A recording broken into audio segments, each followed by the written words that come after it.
Good afternoon, everybody. Please take a seat so we can get started with the program. My name is Jimena Valdez-Sessler, and I'm the Temple Museum Committee Chairperson. And on behalf of committee members, as well as on behalf of our recently retired Temple Museum Director, Sue Koletsky, and our recently appointed Interim Temple Museum Director, Debbie Friedman, I welcome everybody to this afternoon's program. This is the seventh program associated with the exhibition and the Warhol Jewish Icons 10 Portraits, which is on view in the Hartsmark Gallery. There will be 4 more other programs. The next one on March 26th will feature Sarah Bernhardt, and that will be a one-act play. Do not miss it. You can pick up one of these brochures outside the chapel at the end that lists all the programs. I just want to make note that the Einstein program, which is listed as happening on April 30th, has been moved to May 7th. So now to today's program. Sigmund Freud, the human subconscious, science, and religion, which will be presented by Rabbi Jonathan Cohen and Professor Vera Camden. Rabbi Cohen, our Temple senior rabbi, has been with us since 2018. He came from Cincinnati, from Hebrew Union College, Jewish Institute of Religion, where he worked for 20 years. He was director of Hebrew Union College, University of Cincinnati Ethics Center. And then for 13 years, he was Dean of Faculty in the Hebrew University campus.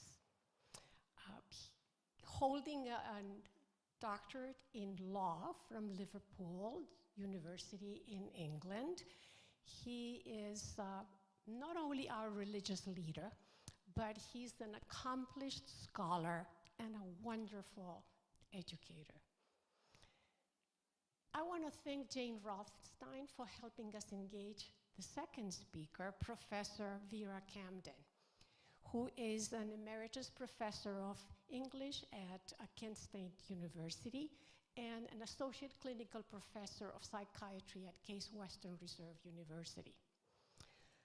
Professor Camden is also a supervising analyst for the Cleveland Psychoanalytical Center and the Institute for Psychoanalytical Education at the NYU Medical School. Co-editor of American Imago, an academic journal established in 1939 by Sigmund Freud and Hans Sachs, which seeks to explore the role of psychoanalysis in contemporary culture, literary, and social theory. Professor Camden is extensively published, and she is a very highly sought after lecturer. She is also the American editor for the Journal of Graphic Novels and Comics.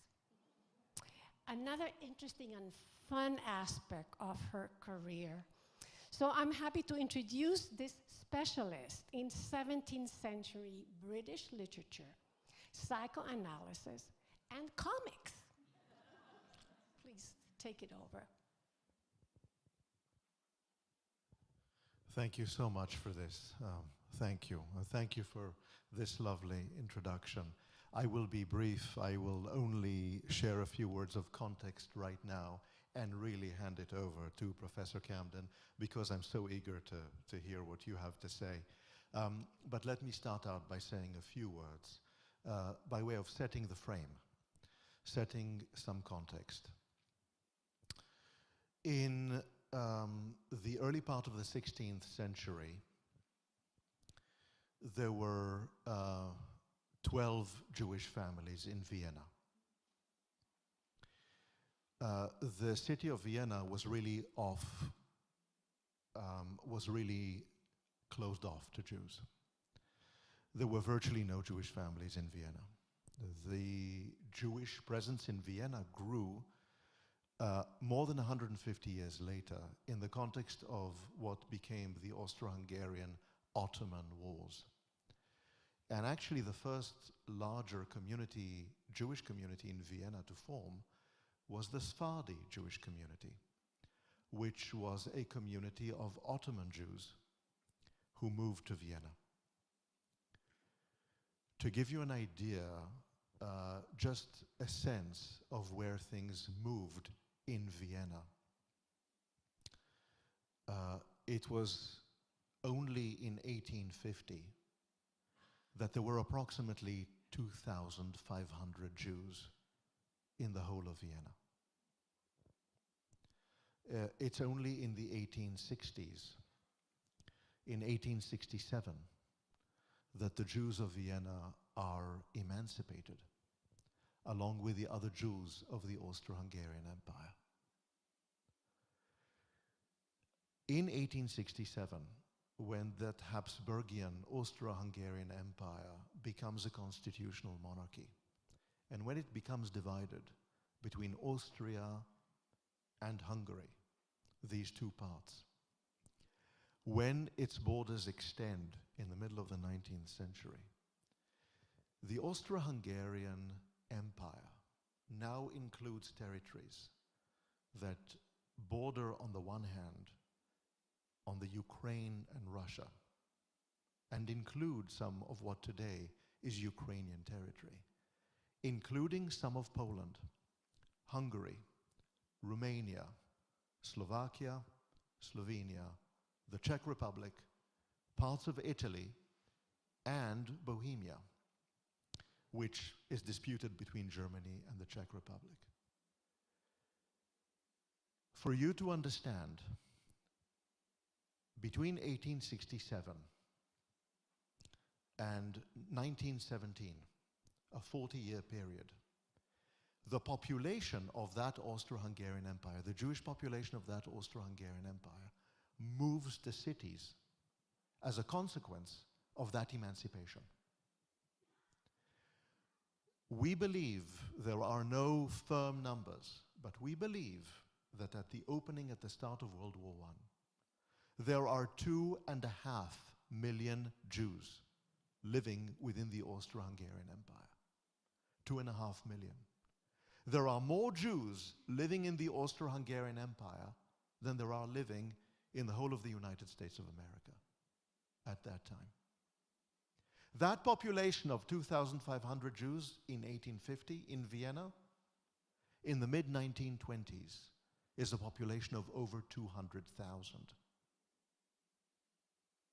And those 200,000 Jews are approximately 10% of the people of Vienna. How is this relevant to everything we're talking about?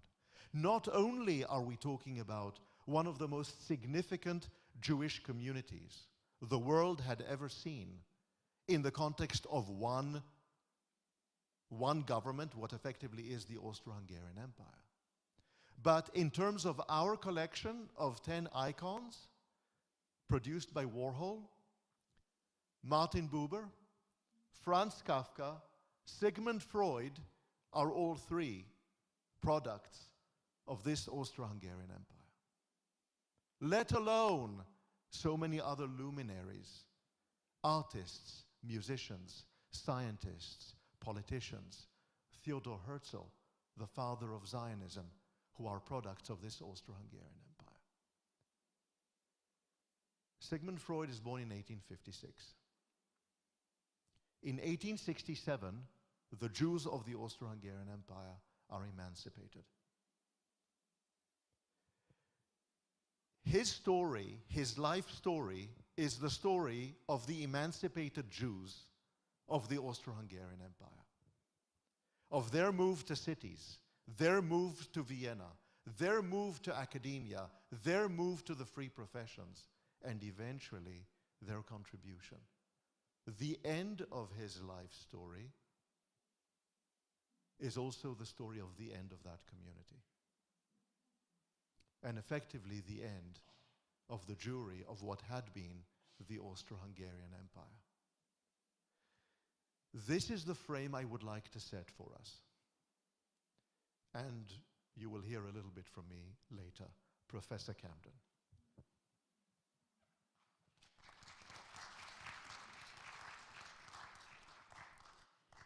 It's a stunning introduction. Thank you very much. Stunning to comprehend the existence of this community and its decimation. Thanks very much. I think is this on? Hello? Yeah, I think I'll use this if it's okay. Yeah, thanks.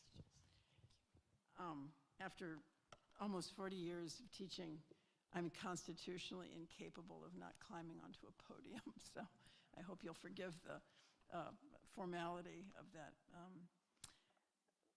It is an honor to have been invited to offer reflections on Sigmund Freud's Jewish genius. I want to thank my colleague, Dr. Nanette Auerhahn, Program Chair of the Cleveland Psychoanalytic Center, for suggesting this opportunity to me and for introducing me to the Temple-Tifereth, Israel, a blessed place indeed whose galleries have received this splendid gift of Andy Warhol's silkscreen portraits. The esteem of this series has only increased over the decades since Warhol created them in 1980. What's more, their significance as particularly Jewish icons has never been more peremptory. I also want to thank Jane Rothstein, the librarian of the Temple-Tifereth, Israel, who patiently and proficiently navigated the details of this program. And I'm deeply appreciative that the occasion of this talk has introduced me to Rabbi Jonathan Cohen. Our preliminary conversation about Freud, Warhol, and myriad other matters of mutual interest has assured me that his elegance of mind will shed light on our discussions today. I look forward to that. And if I may add one final word to this preamble before diving into the very deep waters of Freud and religion, I must admit that I'm neither Jewish, nor an art historian, nor a theologian, nor even really an expert on Freud, but please don't leave. For in what follows, I do hope I can offer you, as a scholar of the psychology of religion and literature, and as a clinical psychoanalyst, insight as to why, to his dying day, Freud called himself precisely a godless Jew. What did he mean by this?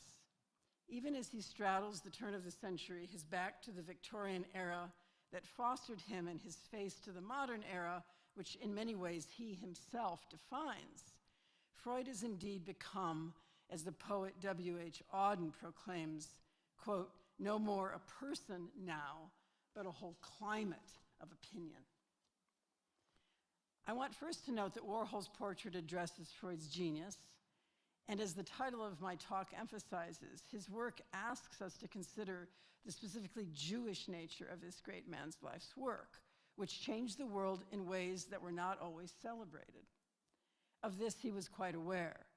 While Freud interpreted our dreams along with his own, he also has acknowledged to be, quote, the man who troubled the sleep of the world.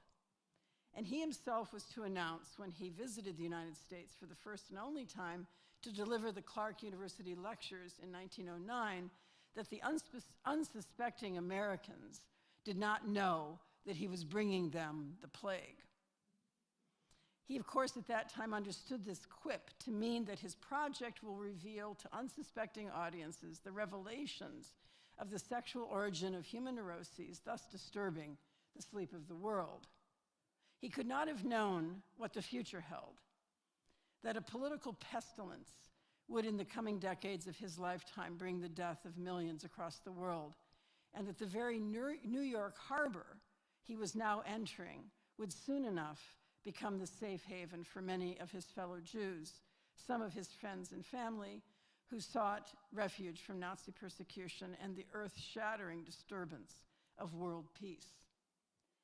Thus, it is the Jewish genius of Freud that we consider here this afternoon, and in particular, the meanings and the implications of his avowed repudiation of his religious identification as a Jew, both in his profession and in his personality. The climate of opinion created in this case is a bit stormy. I hope we can weather it in good form and with good cheer.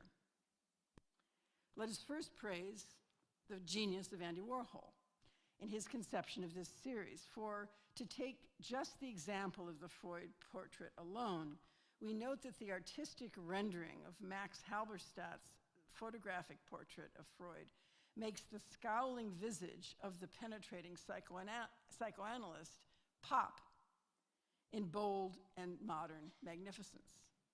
In this way, the artist considers Freud among the rest of this astonishing assembly of Jewish geniuses as he lives in the contemporary setting. The artist asks, who is Freud to us today? In these reflections here today, I will consider Freud's repudiation of his religion and his avowed atheism. I will consider not only the origins, but also the implications of what some might call Freud's irreligion, his downright dismissal of religion as illusion. For we know that Sigmund Freud, as a young boy, enjoyed the mysticism of his Catholic nurse's religious instruction of her young charge, despite the protests of his mother. His father indulged this rather shocking practice. The young boy was known to come home eager to share his enthusiasm with his parents until this nurse was accused of stealing and was dismissed abruptly from the household. This was to prove a devastating loss for Freud in his childhood. His mother, Amelie, was remote. While she made him her favorite, his daughter, Anna Freud, was later to observe that her grandmother was a trying woman, quote, who was suffered by her son. Freud made no mystery of his suffering in his self-analytical correspondence with his colleague and confidant, Wilhelm Fliess.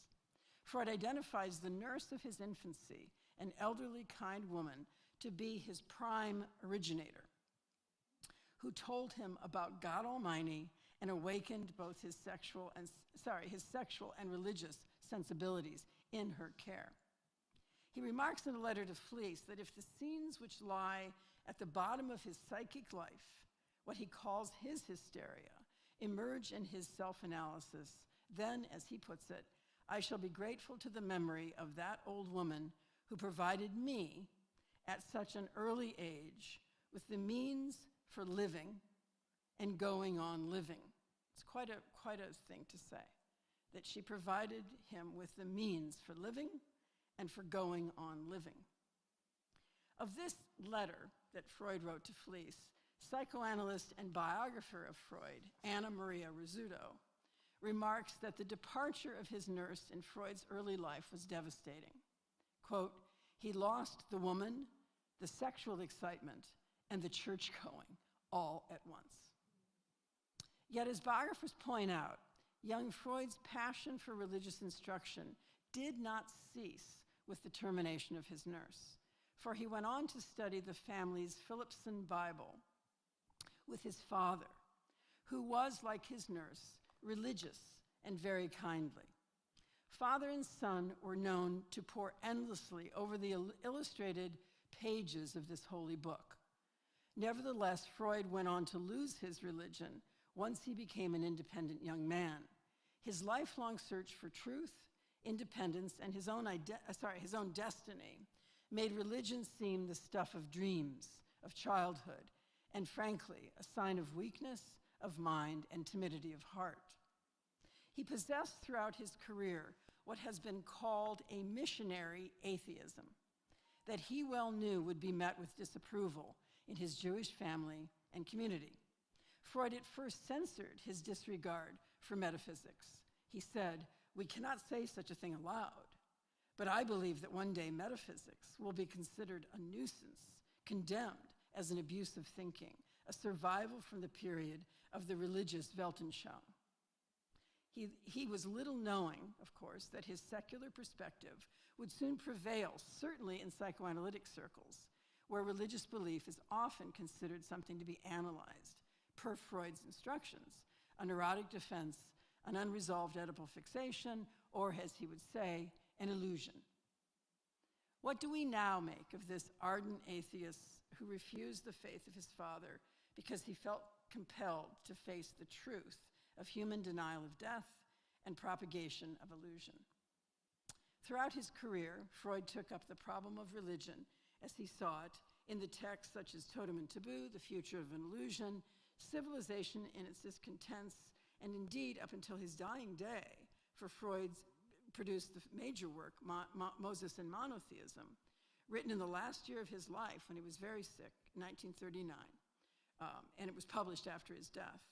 This is in many ways his most daring enterprise, in which he challenges the very notion of the origins of Jewish identity and has the temerity to call Moses himself an Egyptian. This afternoon, I will try to offer some insight into the man who became a whole climate of opinion for the modern world, while repudiating what one might argue is the very wellspring, the source of his wisdom, if not his genius, and that is his Jewish heritage, not just ethnically, but religiously. To offer this insight, I rely not only on the expertise, to offer this insight, I rely not on the expertise in the archaeology and Egyptology that Freud himself became acquainted with to write his final treatise. In other words, I will not take up the archaeology of this treatise, but rather I will turn to psychoanalysis itself, using the tools of the trade Freud taught us, for which he will forever be remembered. Using the lens of his life, according to the principles that he himself used in his analysis of artists and writers, I will suggest that Freud's treatises on religion can be understood as monuments to his enduring genius, but can also perhaps be interpreted, considering the impact and the implications of his missionary atheism. They can be interpreted as inflected with the conflicts of his own psychology.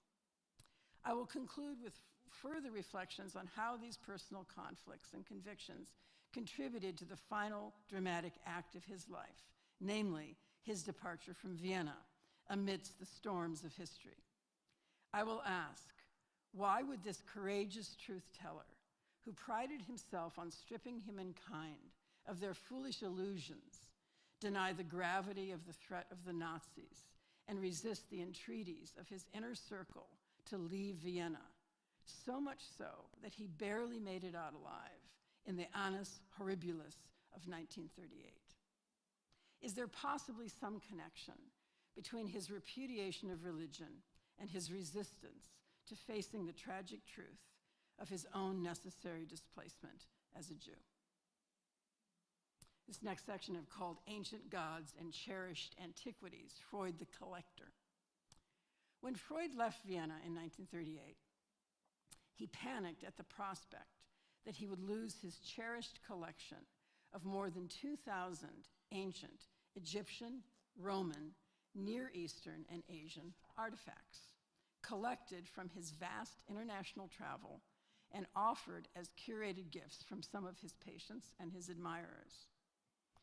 More even than securing the important books from his library, Freud went to great pains to preserve and pack up his collection. In her book, Why Did Freud Reject God?, Anna Maria Rizzuto explains that Freud did not begin collecting his famous entourage of antiquities until the year his father died, 1896, when Freud was 40 years old. Rizzuto takes this collection of antiquities as a departure point for her analysis of Freud's repudiation of religion, and in this talk, I follow much of her discussion. Rizzuto demonstrates that these cherished treasures became transitional objects that consoled him in their very function as ancient idols. In a knowing, ironic embrace of ancient gods and goddesses, Freud's treasured collection of artifacts, each with its own acquisition history, as well as its own archaeological significance in ancient history, becomes for him an audience, a consolation. In effect, they become for him comfort objects, cleaned and arranged according to his strict instructions by his housekeeper, protected by his family, and even enlisted as exemplars with his patients, some of whom would present him with contributions according to their knowledge and resources. Rizzuto says, indeed, Freud related to them as if they were alive. And most authors agree with this comment. They were part of his writing, He himself says, "My old and grubby gods take part in the work as a paperweight for my manuscripts." And later he says, the ancient gods still exist because I obtained a stone Janus who looks at me with his two faces in a very superior manner." This is his irony. They were his companions at dinner, his audience and his assistants in his work, his comfort in his solitude, and even cheered him when he was depressed. Whenever he could find a new member of his tribe, for this little tribe of 2,000, he stroked them like pets. But it is generally agreed that the only other person who was permitted to even touch them was Paula Fitchell, his housekeeper. As interesting as Freud's collecting passion may be to students of his intellectual, aesthetic, and clinical practice, it is the correlation between these artifacts and the memory traces of Freud's boyhood, saturated in scriptural study with his father, that prevails in Freud's relationship to religion, and that's what I'll focus on. The icons in Freud's collection derive in an uncanny way from the pages of the Philipson Bible of his childhood in his Hebrew studies with his father Jacob. They point to the importance of the Bible in Freud's family history and in his childhood development and in his imagination throughout his life. His passion as a collector of antiquities becomes a way of remembering the visuality of his childhood passion for the illustrations he studied in the Bible stories. The very characters and shapes of these graphic illustrations come to three-dimensional life in the items that he was to cherish, reviving his touch of them in the haptic aesthetic of his boyhood world of belief. He even, as a boy, colored the illustrations in the Bible. And you can think of his father indulging this, right? Allowing him to color. So what is the Philipson Bible? And how did it figure in Freud's imagination? Freud's father, Jacob, entered his son's name, Shlomo Sigmund, into the family Bible when Freud was born in 1856, and linked his birth to the death that same year of his, that is to say, Jacob's own father, Shlomo, for whom Freud was named. Jacob would later give this Bible to Sigmund on the occasion of his son's 35th birthday, inscribed to Shlomo, along with a long, scriptural dedication, praying that his favored son would sustain his Jewish faith. The Philipson edition of the Hebrew Bible provides important insight into Jacob's personal as well as philosophical perspective and his religious devotion. For this edition of the Bible would not have been approved by the Orthodox members of Jacob's family, particularly his brothers. This edition of the Bible represents a new vision of biblical study that sought to bring Jewish religion into the modern era, since it offered interlinear translation of the scriptures into German alongside the Hebrew texts. It offered prolific annotation, and very importantly for Freud in his childhood, it contained detailed woodcuts and illustrations of the Bible stories, including lavish depictions of ancient Egypt. Rosutta discovers, when she examines the Freud family Bible, now held at the Freud Museum in London, that many of the illustrations are colored very neatly in a child's hand, almost certainly young Sigmund's. In a sentence in 1936, some 10 years after his autobiographical study of 1925, Freud acknowledged that, quote, his deep engrossment in Bible story as a young child had an enduring effect upon the direction of all my interests. Freud cites the Bible, indeed, more than any other text, including Shakespeare, in all of his writings, from lectures to letters to published works. But it must be said that the particular nature of the Philipson Bible, with its prolific depiction of not only of biblical personages, but also, and perhaps more astonishingly, the illustration of ancient Egyptian culture, religion, and art, will stand out as the predominating influence upon Freud's imaginative and even intellectual development and his memory, to the point of determining whether or not he would collect this or that artifact. Scholars have long observed that there's no organizing theme to his collection of artifacts, But if one considers the illustrations from this Bible, one observes that the collection, in effect, duplicates the images that it had reproduced in its illustrations. To offer just one example among many that Risotto pulls out of her research, there's one image of a beautiful small bronze of Isis suckling the infant Horus from 1664 to 1525 BCE. And this is Risotto who says, the Philipson Bible has an illustration of the Babylonian buried pictures portraying a mother holding her child in the same manner that Freud's sculpture of Isis portrayed. And to offer one more example, I include a figure of the Shabtis in Freud's collection. These are statues made of stone, pottery, glass, bronze, or faience that were mummified relics used in funeral rites in ancient Egypt, and these were owned in abundance by Freud. Lined up as they are here, they seem virtually to replicate the illustrations from the Bible he studied and colored in his youth. Furthermore, the very arrangement of space and placement of his objects in the office at Bergasse 19 in Vienna resonates with the Philipson Bible illustration of the Temple of Dendera in Egypt. Thus, his lifelong passion for all things Egyptian that will predominate in his collection, and in the end, we argue, will predetermine his identification with Moses, the biblical hero, who Freud will provocatively proclaim in the last years of his life was in fact an Egyptian prince who invented the Jews and organized the tribes of Israel under one God. Despite his compelling need to reject all religion, Freud could not stop talking about it until his dying day. He remained convinced that all religion, but particularly the Judeo-Christian traditions, offer illusory consolation of a protective father for those individuals and societies blinded by longing and dependency. As I say, with missionary fervor, he held that the mature man or woman who has reckoned with reality will give up all such childish things. And yet, despite all his defensive efforts to banish these child influences from early painful years of his own childhood, about which he claims nothing much is worth remembering. He says this, it's funny that Freud would say of his own childhood, nothing much is worth remembering. Nevertheless, Freud could not erase the world from which he emerged. And his Mosian monotheism takes on a particular ferventness in the face of Hitler's encroachment.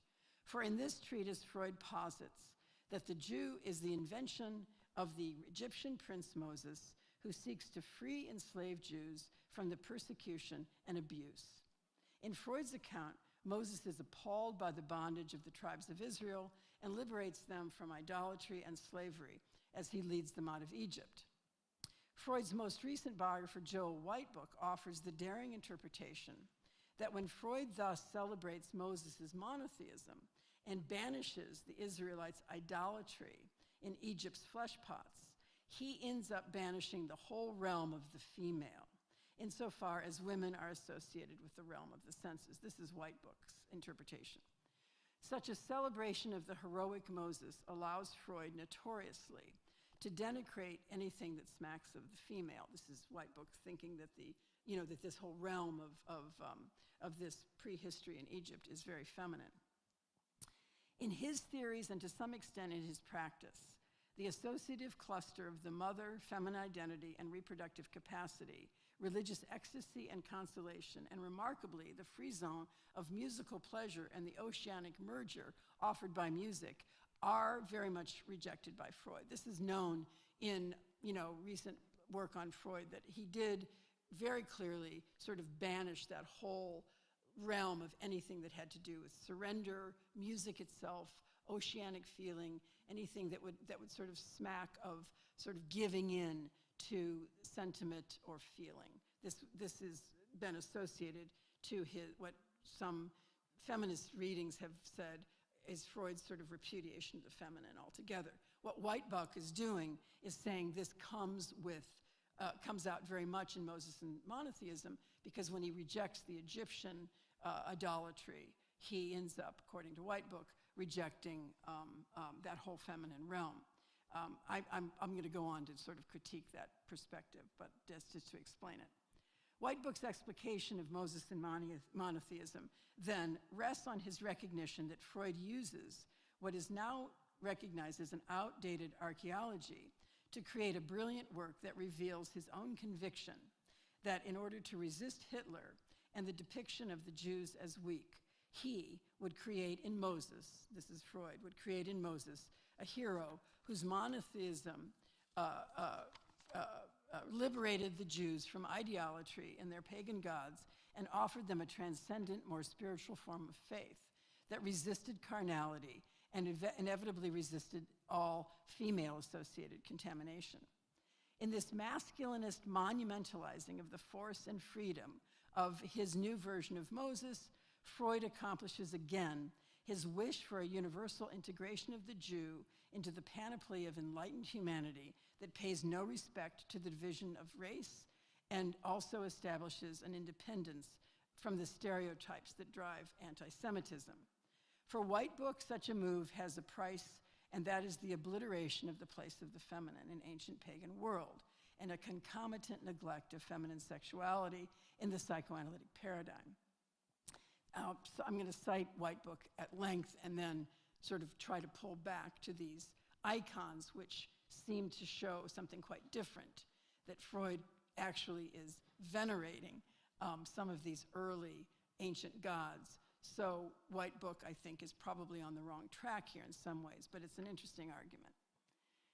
As we mentioned, this is White Book. As we mentioned, the idea that everything has its price is not foreign to psychoanalysis. And the price that Freud paid for creating an image of the Jews that he believed would strengthen them during perhaps the most profound crisis they had ever faced, and the price of this was the exclusion of the feminine and the maternal from his thinking. As Schock puts it, for the sake of the Jews in Hitler's Götterdämmerung, Freud banished from his mind the promising insights into sexuality and culture that he had found in Egypt and abandoned them in Moses and monotheism. It is not our place to judge Freud's decision, says White Book, but only to understand the price that was paid for his repudiation of femininity and maternity, namely the exclusion of an entire dimension of psychic life and culture from his thinking.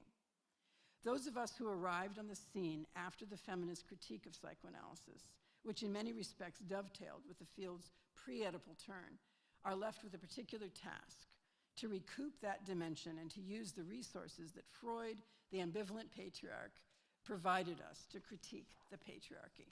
That's close quotes.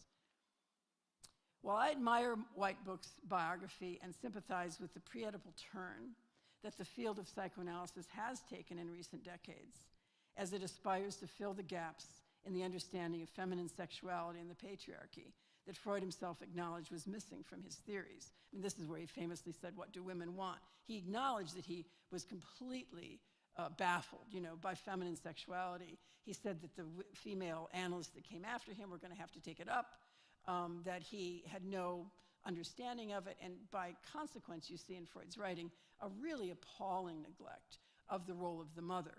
Now you can see what I'm suggesting here, that there's some reason for this.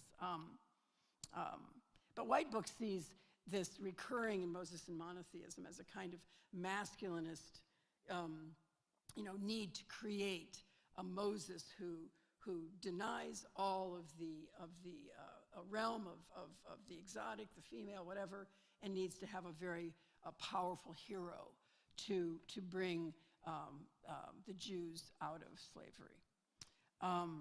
Okay. While I admire White Book's biography and sympathize with the pre-Oedipal turn that the field of psychoanalysis has taken in recent decades, I would hasten to point out, in light of Rizzuto's tour de force demonstration of how passionately Freud as a collector in many ways obviates the very thrust of Moses and monotheism by collecting these icons, some thousands, in effect this contradicts White Book's conclusion. Freud did not, in fact, banish the idols and temples of Egypt from his personal life. However much he may have celebrated Moses' heroic banishment of pagan gods, it is not far-fetched, I think, to say that in his unconscious, Freud kept alive his love of his nurse, his excitement, even enchantment, with the forbidden mysteries of her Catholicism, with his incense and bells and so forth, His fascination with animals, gods, goddesses, and the vast desert landscapes of biblical stories and cherished memories that his artifacts made concrete, tangible. Remaining in this way, he remained forever grateful to the nurse who, he said, gave him the will to go on living. The femininity and maternity that was perhaps banished from his conscious thinking and in his writing, in effect turned on the evidence of his, turned in another direction, on the evidence of his passion to collect icons that populated his house and in fact filled his heart with affection. I mean, in all of his letters, he's like cherishing he has little Buddhas, he has all kinds of icons that he sees as looking at him, congratulating him, and so forth. It all comes out in his letters. This we will witness dramatically. This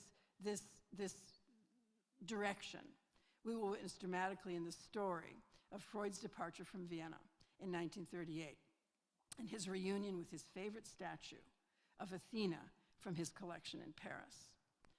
I'll move on now to that. This little section here is leaving Vienna and going on living.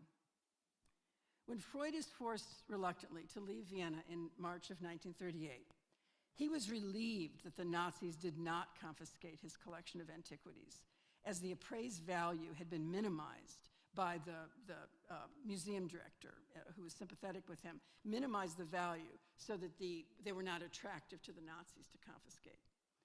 Nevertheless, Marie Bonaparte had been dispatched earlier, before he left, with some of his favorites, just for safekeeping, to Paris, where she awaited the entourage of Freud's select friends and family who had waited for him to make up his mind to leave. Many of his family and followers had, of course, already fled their homes in terror. When Freud was reunited with his favorite statue of Athena in Paris, he affectionately announces that the goddess Athena, had protected him and his entourage on their treacherous journey, surrounded, as he put it, by love. One of the few times he actually describes love in that way. Such a moment of vulnerability, longing, and gratitude reveals the ambivalence in Freud's lifelong preoccupation with religious fantasy. Such explanatory mythologies have always accompanied heroes who embark on dangerous journeys, whose missions are blessed or cursed by the gods. Within Freud's internal journey, one could recognize how this charming remark, in its very exception, reveals the extent to which Freud's ferocious independence of mind that so fuels his ambition, his accomplishments, also limits his capacity to surrender, even imaginatively, to long for the protection of the goddess. It is in this incapacity to imagine a safe place to surrender, and this was, again, notorious for Freud, that he could not surrender to music, to the muses, to religious belief. It's in this moment with Athena, after this terrible crisis, that I suggest comes up for Freud, and then perhaps inevitably had prevented him from facing the real forces of destruction and danger when they are breaking down his doors and shattering the glass of his neighbors' windows.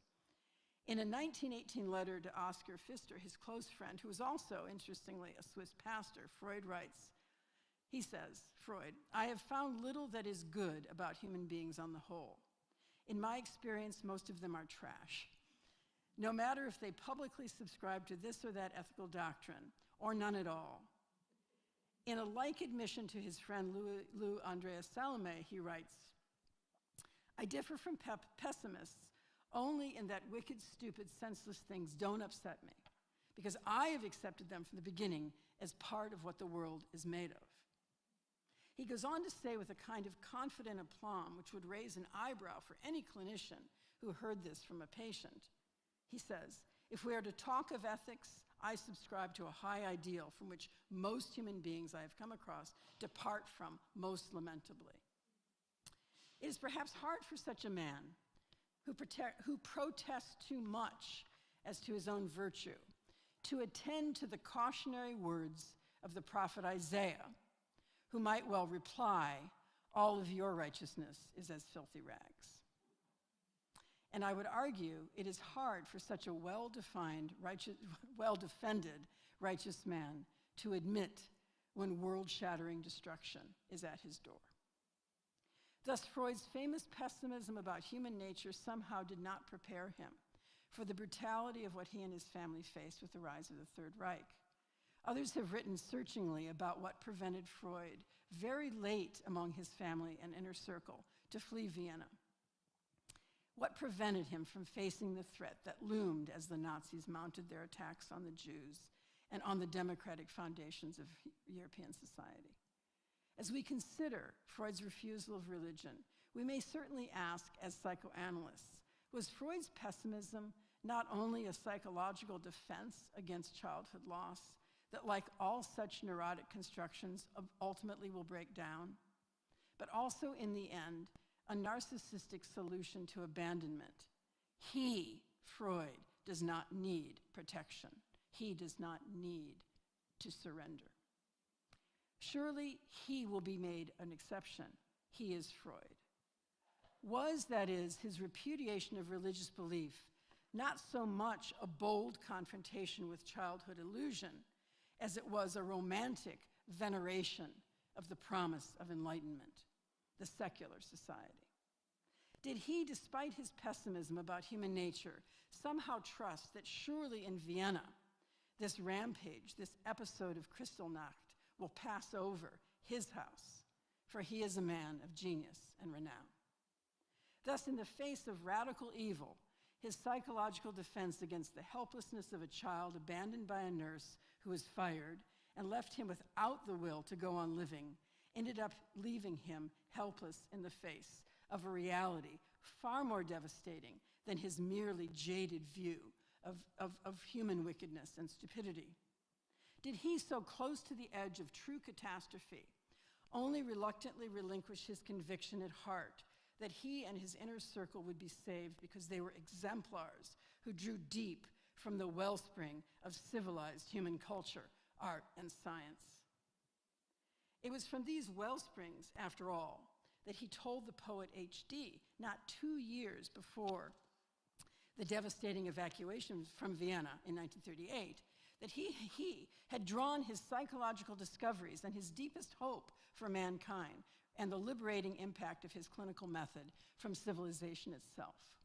He said to her, to H.D., a poet he greatly admired, "I struck oil. It was I who struck oil. But the contents of the oil wells have only just been sampled. There is oil enough, material enough for research and exploitation to last 50 years, to last 100 years or longer. You, H.D., discovered for yourself what that is, as a poet, he always venerated the poets. You, H.D., discovered for yourself what I discovered for the human race." H.D. recognizes Freud's reputation. H.D. recognizes Freud's repudiation of the divine in this industrial metaphor. It's very interesting. She felt this. She writes, they meaning, the prophets and so forth, call it the well of living water. In the old days, they would call it simply the still waters in the old days, in the biblical days. The professor, she called him the professor. The professor spoke of this source of inspiration in terms of oil. He focused the abstraction. He made it concrete, a modern business symbol. He used the idiom or the slang of the counting house of Wall Street. We visualize stark uprights and steel, skeleton-like cages. It is difficult to imagine the professor saying solemnly, "I drew by right of inheritance from the great source of inspiration of Israel and the psalmist." She says it's hard to imagine him saying that. "I stumbled upon the well of living water, the river of life." But no, that was not the professor's way of talking. Close quote. Could Freud finally not fathom or face the evil that lurks in the hearts of all human beings because he could not acknowledge that his disavowal of the divine left him oddly dependent on the goodness of the very enlightened, secular, industrial society that was to turn on him with ferocious hatred, with the full force of the Nazi war machine? Finally, just about done, out of Egypt. Freud finally agreed to depart, as is well known, to depart Vienna when they came for his daughter Anna, who was released from 8 hours interrogation by the SS.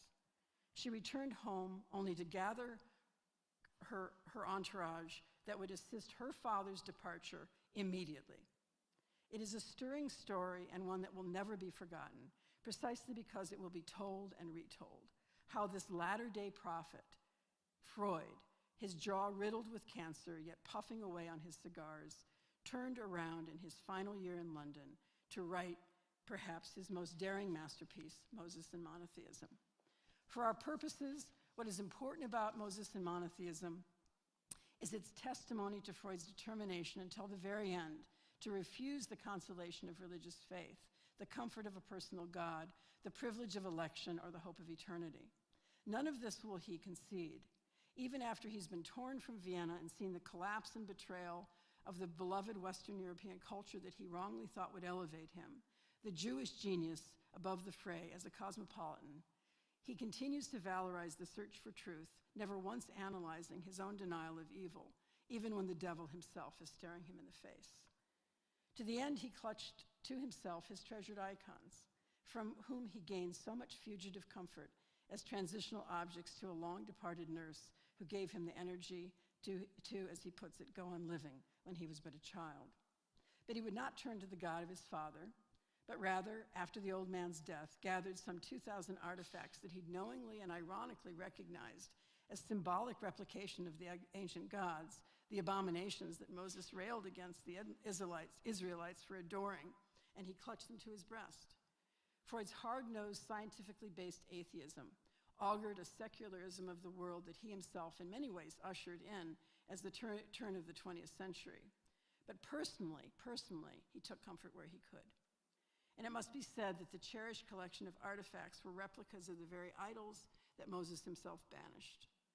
Freud knew well that his embrace of these panoply of gods, Greek, Roman, Egyptian, and others, were lovingly curated in his collection, and that they amounted to an Oedipal repudiation of his father's Jewish faith.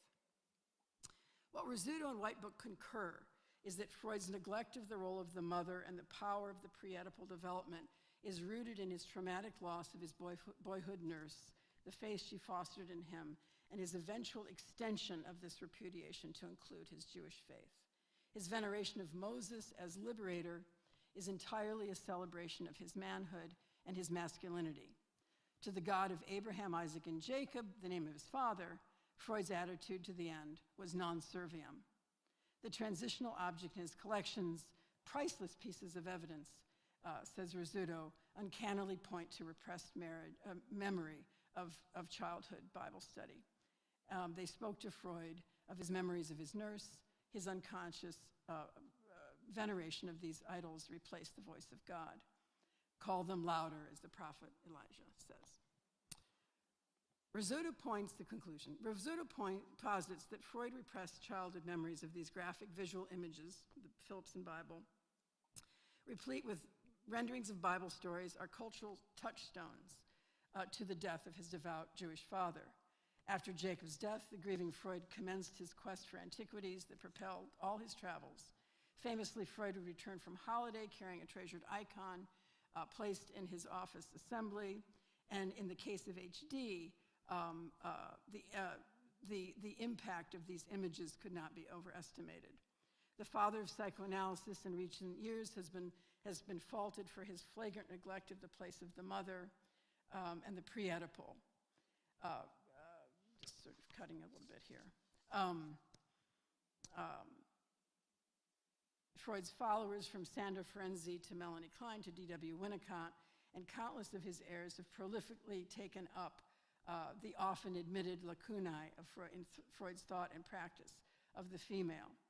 But the point for us today is to connect his neglect of the maternal and the pre-Oedipal to his downright panic at the power of the feminine, the longing for merger, and even the lure of music with its capacity to melt resistances and bring ecstasy that the poets and prophets have heralded from time immemorial. Even Aristotle's lost treatises established the foundations of pedagogy and the building blocks of music, and yet Freud could not enjoy music, if very admittedly. His repression of the memory of the life-shaping influences of biblical stories especially the images from the Phillipson Bible, was lifted upon his father's death, and it returned in his passion for collecting antiquities. While the full force of Freud's analysis of Freud's ambivalent relationship to religion is beyond our scope here, what can be noted is the place of pictures colored by a young boy who loved their mystery, who took from them, as he took from his banished nurse, the courage to go on living. The recognition of this core attachment, the further recognition of his lifelong defense against this magnetic pull, allows us who now study his life and times the techniques to permit a return of the repressed religion that he repudiated. Might it be more than an illusion? Might it be a cure for the ills of our time? Might we follow the biblical Moses with his tablets in hand, out of the deserts of our slavery to the ancient gods, the idols of the marketplace, the maw of Moloch?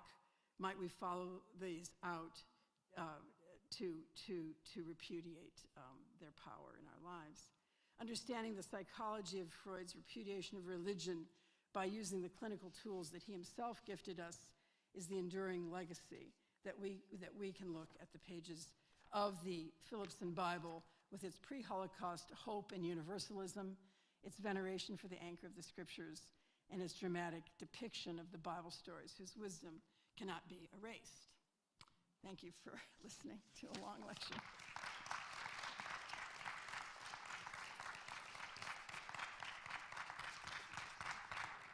I fear I've gone on a bit too long, but I think we have time for questions and comments and responses. I will circulate the microphone if anybody has questions so that everybody can hear. You have a question, Mark? Thank you. That was so fascinating. He was messed up. Anyway, he was messed up, but he was also amazing. And yes. Yeah. You know, I heard somewhere a long time ago that he liked satyrs. You know, which is interesting because it's retelling the story. I don't know if you. I wondered if you knew anything about that. I haven't thought about that, but I do know that.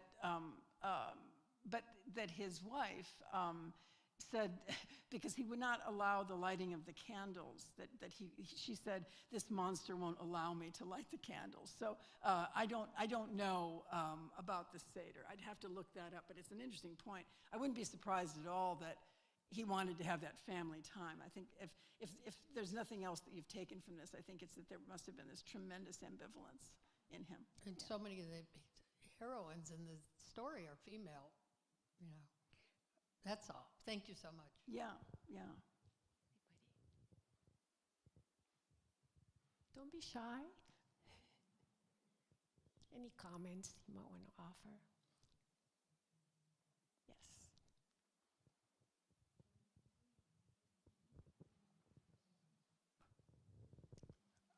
I'd like to know if all his things he collected, are those on display anywhere?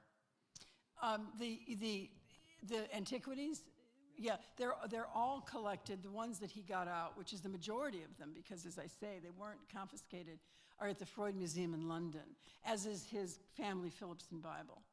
And this is where Risotto went to look at and came up with the remarkable evidence that almost, because nobody could understand what was the organizing principle of this collection. Nobody could figure it out. And then what she did was correlated. Almost every one of his icons had some correlation.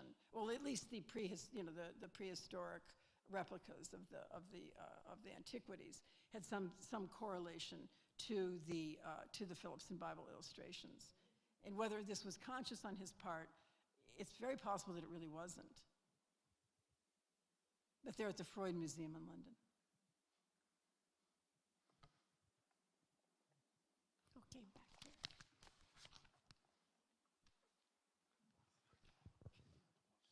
It's a little too much. I got carried away. No, I think it was. Well, this was just remarkable. I am not going to really respond to this, but I did want. I will say one thing that I planned to say. I don't know if you're aware of this, but the interpretation of dreams which really propelled Freud to the international scene, was written in 1899 and was published for the first time in 1900. In the introduction to the interpretation of dreams, he actually speaks about dreams that relate to the loss of his father, and he refers to the loss of the father as the single most traumatic and significant thing that happens in a person's life, the loss of a parent. And he speaks of the loss of a father, actually, and it's interesting that he does that. Moses and Monotheism, the book, which actually in the German, the title of the book is Moses the Man and the Monotheistic Faith, right? Which again connects so deeply with what we've just heard from Professor Vera Camden. But that book is written in 1938. Freud goes over and the proofs of the book in the summer of 1938. He's on his deathbed. He dies a few months later of cancer. That period of 1899 to 1938, that period is a period wherein Freud not only lives in Vienna, but becomes the toast of Vienna. In a sense, the Egypt that Moses, I think, leaves for Freud, that Egypt is pre-modern, neurotic society that is in certain ways imbued with pre-modern religion. And that kind of liberation that Moses is kind of represented, if I'm not mistaken, through Freud, is the liberation of science, is the liberation of medicine, is the liberation of analysis, is the liberation of casting light on that which is in such darkness. It is striking to me, and I wanted to bring this to you, that Tom Stoppard's Leopoldstadt covers Vienna from 1899 to 1938-39, and then finally ends in the epilogue at the very conclusion of the play after the Second World War and the Holocaust. It starts with Freud and it ends with Freud. And I wanted to bring this to you. The play Leopoldstadt by Stoppard, and I don't know if you know Stoppard's story. Good. The play starts with this Jewish family in Vienna, a secular, emancipated Jewish family in Vienna, decorating a Christmas tree. And in the context of that scene, of that family decorating that Christmas tree, there is a conversation that occurs among the parents, the two, if you like, middle-aged, young adult to middle-aged parents of the matriarch of the family. And one of them says to the other, Ernst says to Ludwig, interpreting dreams, you will recall, got Joseph out of prison in Egypt and into a top job with the Pharaoh. But the Viennese medical fraternity is more conservative, even though half of them would still be in the land of Canaan. It then continues with the decorating of the tree. And eventually, Ludwig returns to Ernst saying, hysteria, neurosis, the more modern the diagnosis, the more the treatment returns to its origins in the priesthood. So yes, interpretation of dreams. Why not? And then Ernst says, but he has no connections and no followers. He should have been extraordinarius by now. And Hermann responds, this means he should have been recognized and a full professor, right? Herman says he should go to Argentina. He'd be a professor in no time. And Ernst says, why Argentina? And Herman says, or Africa. Palestine is a lost cause so long as it's ruled by the Ottomans. Or Madagascar. They say there's plenty of room for a Jewish state in Madagascar. Ludwig says, Madagascar with Jews. It sounds a bit like a dream in itself. And Herman says dismissively, a pipe dream. And we move on. This is how the play starts. I want to read to you what occurs towards the very end of the play. This is the end. The apartment, the family home, is being taken over by the Nazis. They are looking for places to flee.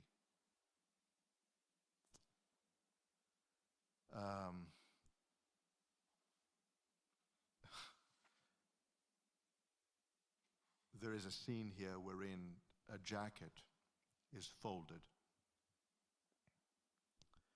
And that gives rise to a conversation. The folding of the jacket gives rise to a conversation.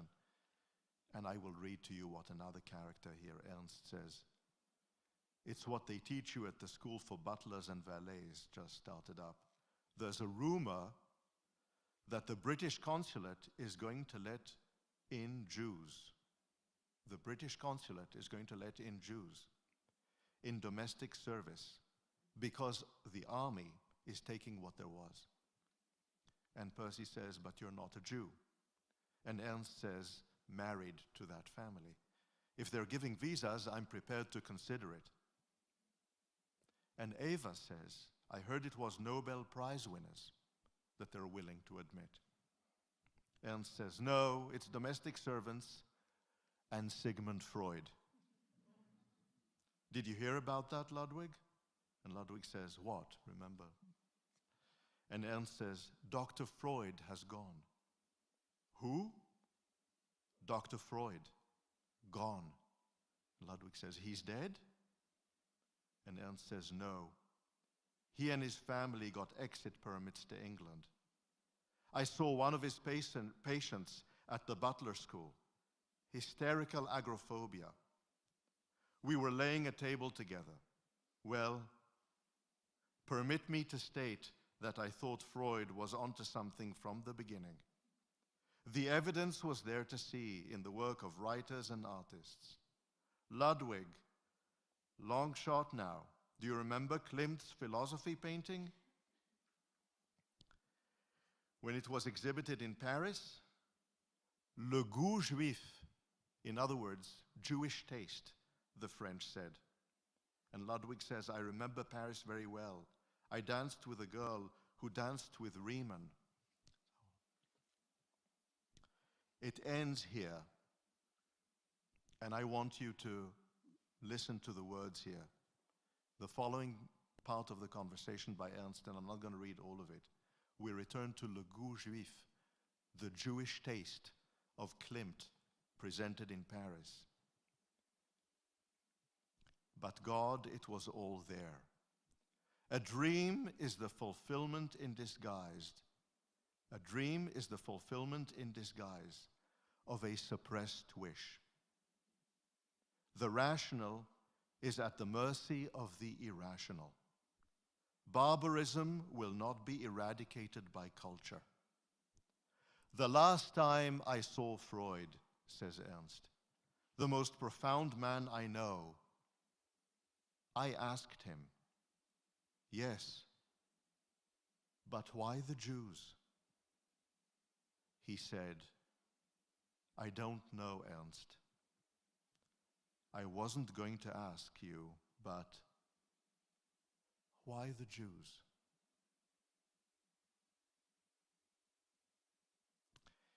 Tom Stoppard's Leopoldstadt. I want to thank you so much, Professor Camden, for this extraordinary presentation. and for shedding light for us on Freud and on Freud's view of religion, and Freud's reluctance to leave Vienna all the way to 1938, and the role of his daughter in enabling him to leave Vienna. Friends, please join me in thanking Professor Camden.